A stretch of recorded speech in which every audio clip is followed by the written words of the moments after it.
God, this thing made noise when you had this It out. was like, bong, bong, bong. Growing up in the South, there were certain stories that everyone seemed to know. Stories that got passed around campfires, family gatherings, church events, and long car rides, where nobody really knew how these stories started. But everyone knew how it ended. Most of those stories fade with time, but one never really did, the Bell Witch. Oh, yeah. Yeah. And there's so many things about how it started. Oh, yeah. Whether you believed in ghosts or not, you probably heard the name at some point. A cave in Tennessee, a family terrorized by something unseen, a spirit that spoke, mocked, predicted the future, and according to legend, may have been responsible for a man's death. Mm-hmm. And what makes this case different from most ghost stories is that it didn't stay a story. It became folklore. It became history. And more than 200 years later, people are still arguing about what actually happened. Maybe it was a ghost, maybe it was a hoax, maybe it was mass hysteria, or maybe it was something we still don't fully understand. And tonight, we're going back to where it all began.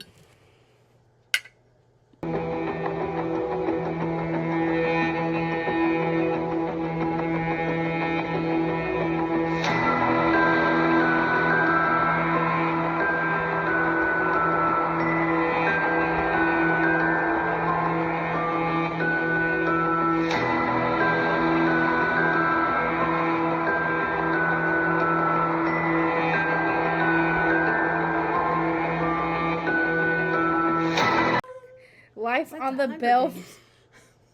I can't even read the first thing. I'm sorry. Life on the Bell Farm is what we're going to start with. In 1804, John Bell moved his family from North Carolina to what would become Adams, Tennessee, and this was called Red River Valley. Mm-hmm. Yeah. Wonder why they called it Red River Valley. Was it because of all the red clay in the river? Because, Green River Valley was already taken. Like They spun the wheel. Like many families during that time, they chased land, opportunity, and stability. John Bell bought over 300 acres. Oh, yes, and Shelby wanted everyone to know they had a dog. Yeah.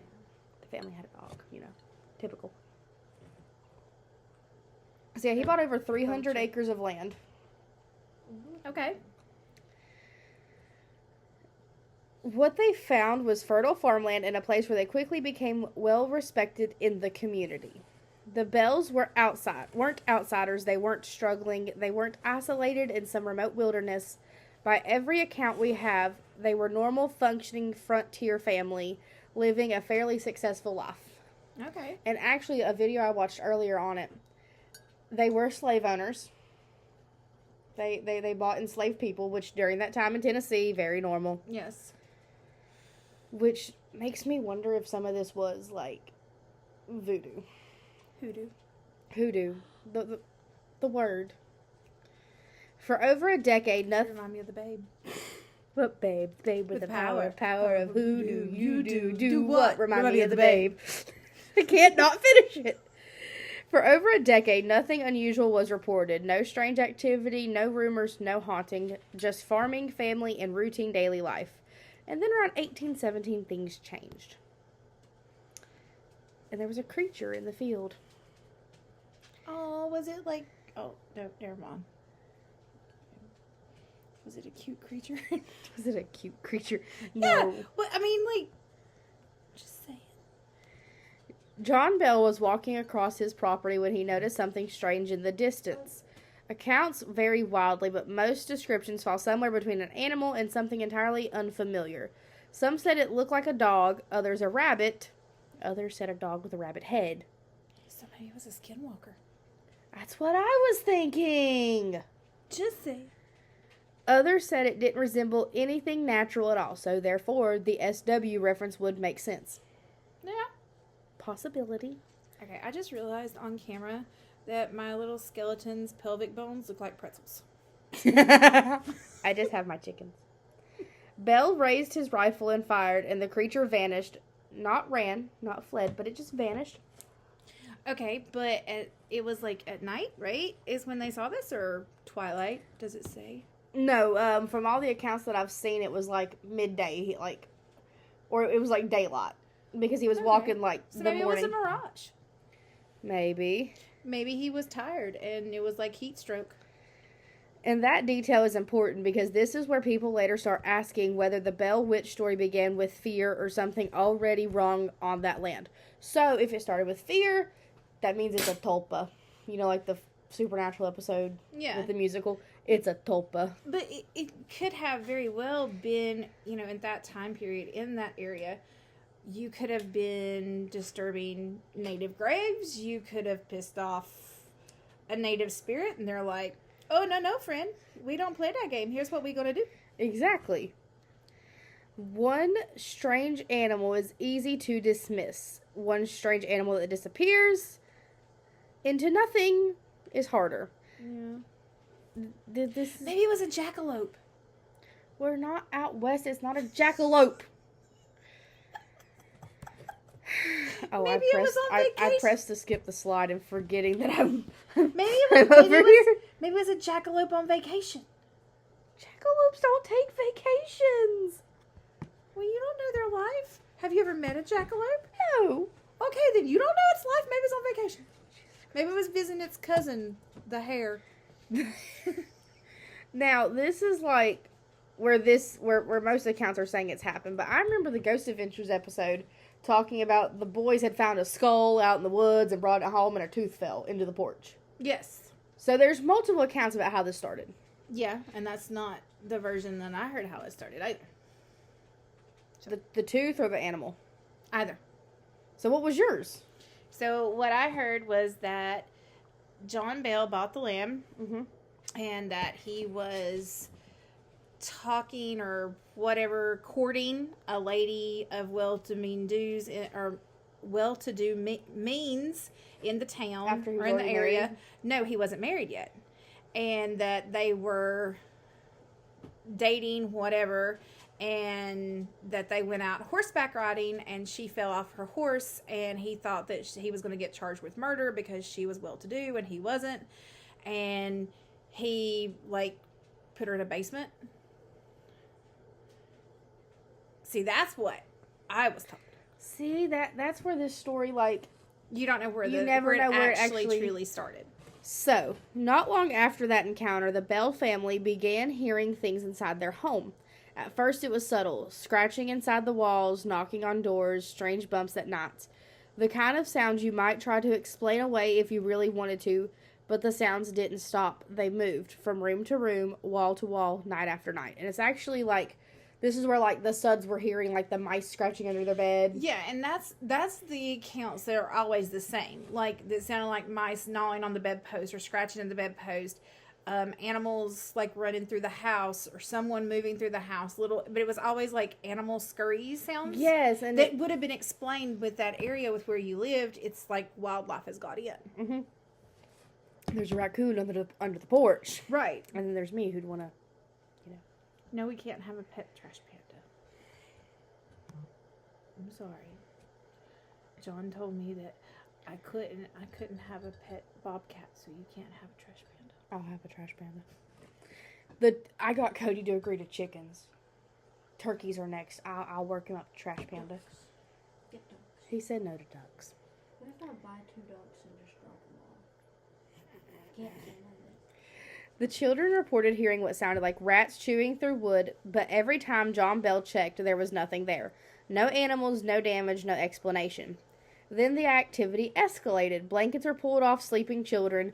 Beds began shaking violently. Family members reported feeling unseen hands tugging at their hair in the middle of the night. Okay, now I'm in the middle of my sleep. What's touching me? Yeah, see, if I was mom, I'd be a little pissed off. You keep waking my kids up. Man, we got to get up at 5 a.m. and cook breakfast and take care of this junk. And you waking my kids up. Stay off my kids, man. I feel that in my very soul. You wake a kid up and it's your problem. You wake it, you take it. You better come up here and take care of this kid. You wake it, you take it. It is now yours. At some point, you stop trying to explain it and you just start trying to survive it. I mean, it would have been... I would have left at night 2. I'd be like, no, I'm going to go get some sleep. Yeah, I'm done. The kids are yours for the night. Peace. Peace. I'm going to my mama and them's. So, as the activity intensified, it began focusing heavily on Betsy Bell, the daughter. Okay. And this is where the story shifts from haunted house to it starts becoming personal. Betsy reportedly began experiencing physical attacks that witnesses claimed they could actually see the effects of. Slaps, scratches, hair being pulled, bruises appearing without explanation, and all of it happening in front of other people. So paranormal activity. Yeah, like paranormal activity. What makes this even more unsettling is that neighbors began coming to the Bell home specifically to witness it. It wasn't hidden anymore. It had now become public. People were walking into the situation expecting to expose a fraud or confirm a ghost story, and many left with more questions than answered. And while the household was dealing with this growing chaos, something else was developing quietly in the background. Betsy Bell had become engaged to a young man named Joshua Gardner.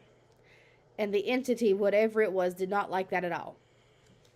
There was a story where they did like kind of like a seance. Uh-huh. And Betsy, it was like, the Bell Witch was like, I'll leave you alone for tonight. And then she felt like a hand caress her cheek as it said that. That'd be a little creepy. And maybe it was at that point, if it's like the way I heard the story originated, maybe it was jealousy. Why is she getting to get married and I didn't get to get married? Yeah.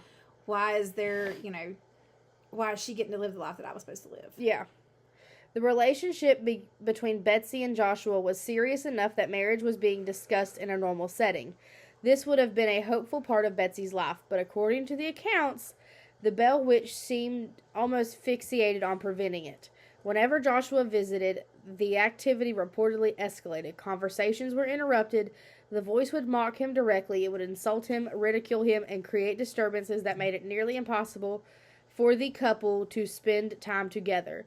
It wasn't random anymore. It was targeted. So maybe it was too, and it could have been.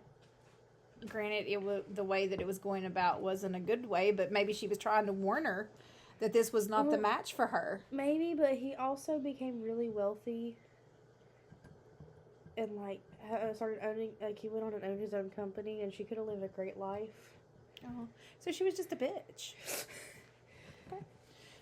Over time, the pressure of the situation combined with the fear and constant disruption became too much. The engagement ended, and that detail becomes very important later because years after all this, Betsy Bell would go on to marry someone else, Richard Powell, the same man many historians later connected to one of the most controversial theories in the entire case.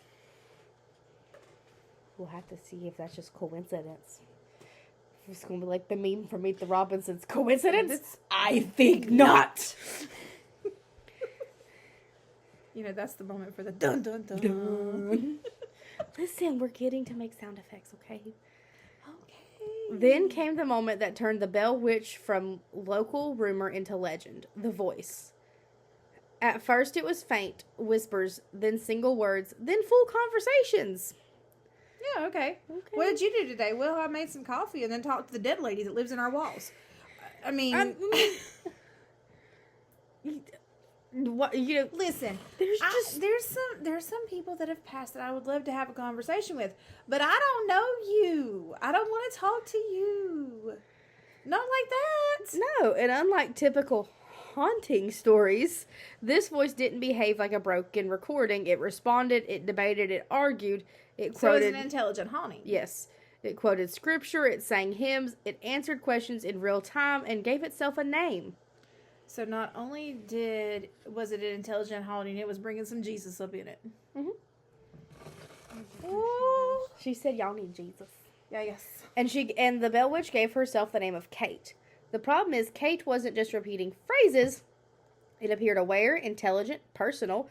It would engage with visitors, mock them, and reveal information it seemingly should not have known. So basically, what I'm getting from this is that she looked at a man sitting across the table and went, "You're sleeping around on your wife. Uh-huh. I know what you're doing. I know what you done with a neighbor today. While your wife was taking care of your children. I know what you done in the barn." What's that hay in your hair? Oh, you were up in the loft today. Yeah. We know what you was doing. Yeah, you was slinging some hay, all right. At that point, you're no longer dealing with a house that feels haunted. You're dealing with something that feels aware of you, and that's completely different level of terrifying. But maybe she was tired of everybody showing up. like, ooh, let's go over and visit the Bell family and see if we can find out about the ghosty. Maybe she just had enough. She's like, all right, I'm gonna call you bluff. Okay, now in today's time, she would have started some serious fucking drama. She would have looked at somebody and been like, "You're cheating on her," and she'd have been like it would have started a whole World War III argument. He said your butt's big. He said you look fat in that dress. When you went to the bathroom, he said he liked your friend's ass better. She said you got a small wee wee to her friend the other day. She said it like that. She said you lied about the 6 inches. You need a new measuring stick. You're supposed to measure in inches, not centimeters. We don't do the metric here, friend. Even the This ultimate is teaspoon. not 6 inches. News spread quickly throughout the surrounding areas. People began traveling to the Bell Farm specifically to witness what was happening. Some came skeptical, some came curious, some came hoping to prove it was all fake. Many left without answers, and as the story spread, it eventually reached one of the most famous names in American history. My least favorite one. Andrew Jackson. I fucking hate Andrew Jackson. Okay. He's the one who did the Trail of Tears. I'm not saying that I don't like the dude. I just okay. Fucking hate that one. According to legend, Andrew Jackson heard about the Bell Witch and decided to visit the farm himself. Oh, Because he had land out in Tennessee, and I guess he was worried it'd mess with him. Aww. Oakley, you can't have a gummy bear. Can I have a red, a blue, and a white specific? If you eat it, you can have it. She's not giving me the gun. When Jackson and his party approached, their wagon reportedly became stuck. The horses refused to move. No amount of force or effort could get them unstuck. According to the story, a voice came from the darkness and told them they would be allowed to continue, and that it would see them later that night. Okay, that'd be a little creepy weepy. I mean, it literally stopped the carriage, and it was like, I'm gonna size up my competition here. Well, yeah, but I mean, if he was just wanting to come and play with the spirit, I would have fucked with him too. I'm not gonna lie. I would be that person. If true, what happened next allegedly shook everyone, even Andrew Jackson. Aww. By morning, he supposedly said he would rather fight the entire British army than spend another night with the Bell Witch. Whether every detail is accurate is debated, but the story stuck, and that's what matters in folklore. So, okay. I mean, I don't know. dun, You don't dun, know. dun. You don't know but that's the thing with a legend, is that you don't know what's factual and what's enhanced. We'll see, and I've got a feeling that if the theory is that it's a Native American spirit, Yeah. it was just pissed at him. Yeah. And it fucked with him harder because he did move the Cherokee off their land. Mm-hmm. Yeah. Made He them... was a bad dude. Bad's an understatement. Listen, I'm trying to be nice. I'm not. He was a bad, very, very bad dude. He needed pop-pops. I don't hide my hatred for Andrew Jackson. As time went on, the focus of the entity shifted heavily towards John Bell himself. His health reportedly began to decline, weakness, confusion, difficulty swallowing. This sounds like a medical ad. It really does. It sounds like the symptoms Just like the side effects. You will no longer have male pattern baldness, but You will have weakness, confusion, difficulty swallowing. diarrhea. It may lead to death. Uncontrollable flatulence. Yeah. But you'll have hair. But you'll have hair. Symptoms that worsened without clear explanation. Then in December of 1820, John Bell was found unconscious. Near his bed was a vial of unknown liquid. It was poison. He wasn't unconscious. He died. You know. He did. Okay. But now in the version that I was always told, that the family found the vial in the kitchen, and his water glass that was beside his bed, there was remnants of it in it, and they heard her laughing that she had killed him. Yeah, so no one claimed the vial of poison or unknown liquid. Mm-hmm. And the Bell Witch was reported to go, after he was dead, go around singing, I killed, what did she say, Jack Bell? I think so. I killed Jack Bell, I killed old Jack. Like, you know, she's playing Ring Around the Rosie or some shit. Oh, yeah, According to legend, the entity claimed responsibility soon after John Bell died. And in the eyes of believers, this stopped being a haunting and became something far darker. Well, yeah. I hope that picked up because Shelby just played the dun, dun, dun. Eventually, the voice reportedly announced it was leaving. She just said, peace, I'm done. Toodles! But before it did, it left a final warning that it would return. Some say it did, some say it didn't. But the story didn't end there, it only grew. So it is reported that when John Bell Jr., who was only a child when all this happened, he was an adult, and from what I could gather, he was still living on the family farm. Mm-hmm. She came back, like, for a one-night haunting. Just to mess with him. Just to fuck with him. Everyone else lived their own little life, perfectly fine. That was, I killed your daddy, you want to be next? For real. For real. Piss me off, I dare you. So now we get to the cave. The Bell Witch Cave. That I'd really like to go to. Yes, but I'm buying different shoes. Well, yeah. I'm not taking, no, they're getting thrown it away. As we turn up the volume. She's been waiting to do that. So, today, the Bell Witch legend is heavily tied to the Bell Witch Cave in Tennessee. By the way, if you Sinister Sippers decide to go visit, please go to Walmart and buy shoes beforehand. Buy very cheap shoes and throw them away. Yes. Do not take them with you. Because- Do not bring anything out of the cave with you. No, because didn't Aaron Goodwin accidentally bring a rock home? Yeah, it was stuck in his shoe. Yeah, and like, if you bring a rock In from the the cave tread of home, his shoe. the witch will come haunt you Until you return it. until you return it. Now, if you want to deal with that, You go right ahead. go ahead, but tell us That's all up to about you. it. Yeah, please. We would like to know. I don't want to experience it. Thank you very No, I'm much. I want going her to to- stay in her little cave and be happy I'm and live her gonna- little I'm best gonna go cave to- witchy life. Go to like Dollar General or the Family Dollar and buy a cheap pair of little flip-flops. Like I said, I just think that she would be happy staying there, living her little cave witchy life, you know. Yep. Maybe she has minions. Who knows? But we're good. Sacrifice your son. But what's interesting in that early accounts of the haunting never centered on the cave, the connection developed later as folklore expanded. Over time, stories began to circulate that the cave was connected to the entity itself. Some say it was where the spirit lived, others say it was a gateway. Others say it was simply a location people attached to the legend because it made the story feel more real. There are even modern tales of visitors getting lost inside the cave and hearing voices guiding them out or misleading them. But didn't when Ghost Adventures done that one, didn't they get stuff, they got evidence in the cave? They did. So that's what makes me think this is more of a... Okay, I'm just going to reference Supernatural. It's more of the Tulpa situation where... Because Tulpas are created on stories that have been told. Right. So if for so many years they've been saying, oh yeah, the witch is connected to the cave, the story then changes. So then the story stops being from the original or version you were told into the version we're telling now. Right.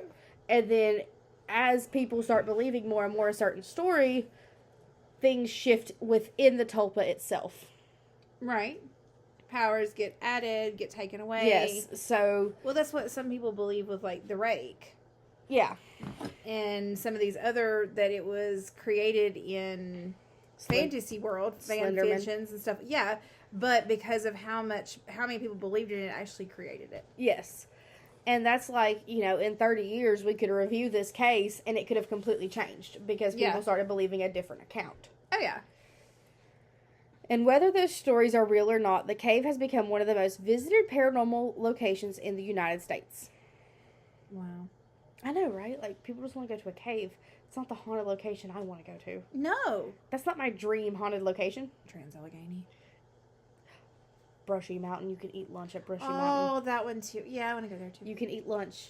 John said he would go during the day, but he's not going at night. That's what Cody said. They're such wusses. Cody said he would stay. He said that he would come and pick us up after we got done in the morning, but he wasn't going at night.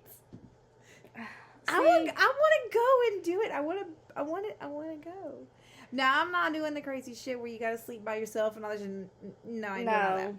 But honestly, I think the haunted place that I'd want to visit the most, if we're staying central in like the United States, would be Nopeming. That one was really good. Yeah. Any of the sanatoriums, Waverly Hills. Oh, Waverly Hills. Yeah. This is a haunted. Honestly, mine's not in the U.S. Leap Castle. Germany. Yeah. I don't know. Leap Castle in Ireland. Yeah. Where the devil supposedly impregnated a young girl. And That would be my ultimate. Oh, we'll go over that one. Don't worry. Oh, yes. That would We be will my cover ultimate. Leap Castle. And it's Make like sure your tubes are tied before you go there. it's like these. Oh, honey, I don't even have those anymore. We're good. But no, I mean that's probably my ultimate. Is would Leap be Castle. Leap Castle. I know Loftus Hall's the one I'm thinking Loftus Hall. Yes, of. Loftus Leap Hall. Castle was cool, but Loftus Hall, that's the one I was thinking of. That's the one that I would absolutely love. That's the one in my Dante's Inferno rewrite. That was the ending. Was Axl Rose because he made his voice turn to shit. That's part of the Bell Witch Cave. Oh, Oh, well, that's kind of creepy. that looks like a I grave. don't Show like that picture. It kind of gives me heebie-jeebies. Okay. We're gonna show y'all a picture of the Bell Witch Cave. So see, It kind of gives you the heebie-jeebies. and it's kind of like a Ugh. grave. I don't It's look, there's a face. there is. Look, guys. Look, y'all see that shit? Hold on, we're gonna get up close and personal. Dun, dun, dun. So like, oh, here we go. Here's like a really good picture of inside of the Bell Witch Cave. So it's like a normal cavern in this region. Very normal. Put a diner in there. They should make a diner in there. A diner. Oh, and here's the Bell family house. Eggs with a side of haunting. There, there's Not inside a grit. there's the Bell house. So that's where they lived. I love how we're just doing this now. You know. Oh my god, that's freaking crazy. A historic Bell Witch Cave with a sign pointing. Oh. And like, there's the cabin again. Oh, there's a picnic table. We can have lunch. We can have lunch at the cave. They have a gift shop. They have a fucking I'm gonna go to the gift shop. I'm gonna go to the I don't. gift shop. Why is there? Why? That is kind of cool though. Okay, road trip. Can't be that It far. ain't but 6 hours away. Ooh, road trip. We can stop at Buc-ee's. I'm telling you, I can convince your brother to do it. We can stop at I ain't Buc-ee's. taking him. He gets on my nerves. He's whiny. Sandwich man is whiny. He's whiny We on a can road make him trip. bring a rock home. No. Keep it over with arts. No. At your Well, house? no, then we have to drive 6 hours again, so we can stop at Buc-ee's again. I love Buc-ee's. Lord She's help that us. night. I love Buc-ee's. I've never been to one. Last so I don't time I was in Buc-ee's, I spent $100 on food and drinks. It's Yeah. easy to do with their brisket. We passed a Buc-ee's when we went to Salem. I would have stopped. There would have been no option. It looked very peoply. It is, but when you get in, it's not that bad because there's like Looked- clothing It stuff. looked very peoply, and we They have all been look that way. driving through the, Mach 1 highway to where the speed limit says that it's 35 or 45. 45, I think it is. 50, whatever it is. And people are going 97 Oh, the what? That's cool. in the slow lane. Okay, so but today the bell. Anywho. Let's get back on topic now because the YouTube little AI thing that tells me how my videos could be better says that this is not okay to get on other topics. It is Oh, pretty. That's pretty. Let me show. So this is a waterfall. Oh, and this is also part of the most longest cave system in the world. It's got this really pretty waterfall. So maybe the witchy did come from there. Maybe she come from another different cave system and just, they pissed her off. So she went and played with them. Today, the Bell Witch site operates as both a historical attraction and a paranormal destination. Tours, investigation, and ghost hunting groups regularly visit the property. People report strange feelings, unexplained sounds, equipment malfunctions, and experiences that they can't fully explain. Skeptics argue that environment, expectation, and suggestion play a major role in these experiences. Come the fuck on. Believers argue that something is still there and neither side has been able to fully prove the other wrong. Let's be honest. The Shane Madejs of the world who are like, this isn't real. This is all fake. They're just denying it. Well, a lot of people because they've had an experience and they're like, no, science can prove this. Well, there's a lot of closed-minded people in the world. That's what I'm saying. And it's very sad. Don't get me started because that's when we get into aliens and we ain't gonna go there right now. So, the legend even made its way onto mainstream paranormal television. The most important is Ghost Adventures. I don't know why you're watching a lot of other ghost shows. Ghost Adventures has it all. Listen. Ghost Brothers is funny. I like Ghost Brothers and I like Jack Osborne. Portals to Hell. I like it too. Not the early seasons when they walk away when there's evidence though. No, but I like the So mad. What is that? It's just like the witch cave. That is a face. that is a whole ass face. Let's just that's a whole I was like looking and I just seen that. It's like I'm a holy demon. that is so weird that it's like a whole face on that. And like there's a different angle of it. This is from a creepypasta wiki, so you know it's true. It's from fucking creepypasta. That's how you know this shit is not made up. Like, okay, but why does it kind of look like when people try to draw a vampire and they draw it wrong? It's like the old Vampires don't sparkle, Diggory. It's like the Scooby-Doo ones, like ruh-roh, right? Ruggy? There's a vampire. Run. So, in Ghost Adventures, they spent time in the cave. Did he send Aaron alone in this one? I don't remember. It's been I a don't while. think he did because I it was a don't think dangerous so. spot. Huh? It's still there. Like, this is an outsider picture, and it's still there. Yeah. There's a weird face in the rocks.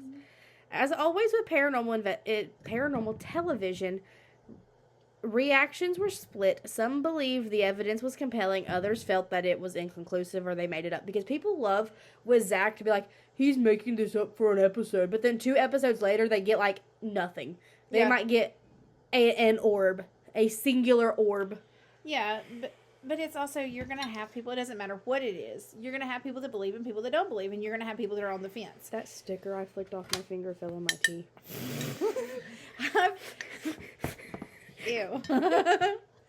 I mean, personally, I've always believed in it, but not everyone does. And that's why they're right. we Everyone's entitled to their wrong opinion. That's why when Cody took me up to Wiseman's View, I was like, why didn't you tell me that it was potentially haunted before? I would have, like, opened myself up a little bit to it instead of just, being like, oh, pretty mountains. But what the Ghost Adventures episode and others did accomplish was bringing the Bell Witch story to an entirely new generation who may have never heard it. Because, I mean, a lot of the grandparents stuff that told these stories, by the time people my age came around, the mom didn't think it, not a lot of people had spent, like, their whole lives with their great-grandparents. Right. I mean, I did.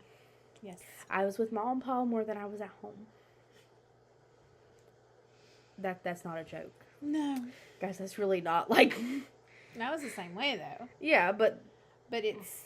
a lot of people didn't get that, and a lot of people didn't even get where for you would just be your grandparents. Yeah. They didn't spend a lot of time, and I did. There that one summer, I was like, I'll go home, and I looked at the calendar, it's like, this day, and it was like a week later, and Mom was like, just leave her, she's fine.